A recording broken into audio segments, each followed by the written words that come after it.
la ferme des Forestibles. Ici, on cultive toutes sortes de fruits. Il y a à peu près 80 espèces différentes qui sont réparties sur les 2 hectares ici du jardin. En association étagée, donc sur une même ligne, on va avoir des grands arbres, une strate intermédiaire et puis une strate basse. C'est un hybride entre un prunier et un abricotier parce qu'on est un peu limite quand même en termes de rusticité là dans le Jura. Ensuite là on a les petits cassissiers qui sont ici. Et là en sous-étage on a une armoise camphrée rappelant l'arôme du Coca-Cola. L'idée c'est ici de sélectionner dès le départ une variété fruitière intéressante et résistante aux maladies. Ça facilite tout le travail pour la suite, quoi.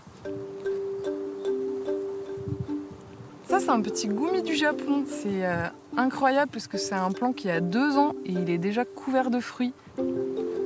C'est une plante qui est fixatrice d'azote, qui pousse tout seul, plein soleil, sol pauvre, pas d'eau. C'est une plante très chouette.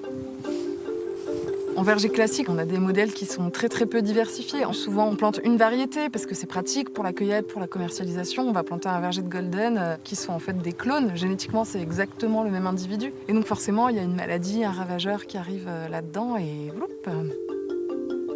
Je traite pas du tout pour l'instant. À part 3 pucerons, j'ai pas de maladie pour l'instant, donc c'est très bien. Un verger classique, c'est une trentaine de traitements à l'année, quoi.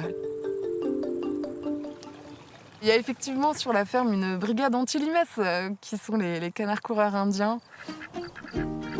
qui ont accès à l'entièreté du jardin pour aller manger autant donc les toutes petites limaces, autant les très grosses, même les escargots.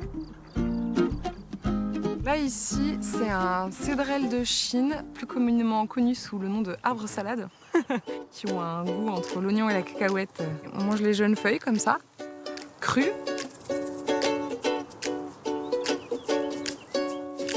Alors ici on est dans la pépinière parce que du coup il y a une double activité sur la ferme. Il y a la partie production de fruits, de fleurs, de feuillages, on a vu, de tubercules, voilà, de noix comestibles. Et là c'est la partie vraiment pépinière pour la vente, quoi, aux particuliers, collectivités. L'idée c'est de proposer de nouvelles choses, des nouvelles expériences gustatives aussi, en fait de diversifier l'assiette. Et puis c'est tout simplement bon pour la santé aussi de manger diversifié. Entre ces murs, on propose une autre manière de s'alimenter et on propose des plans pour une reforestation nourricière de toute la France.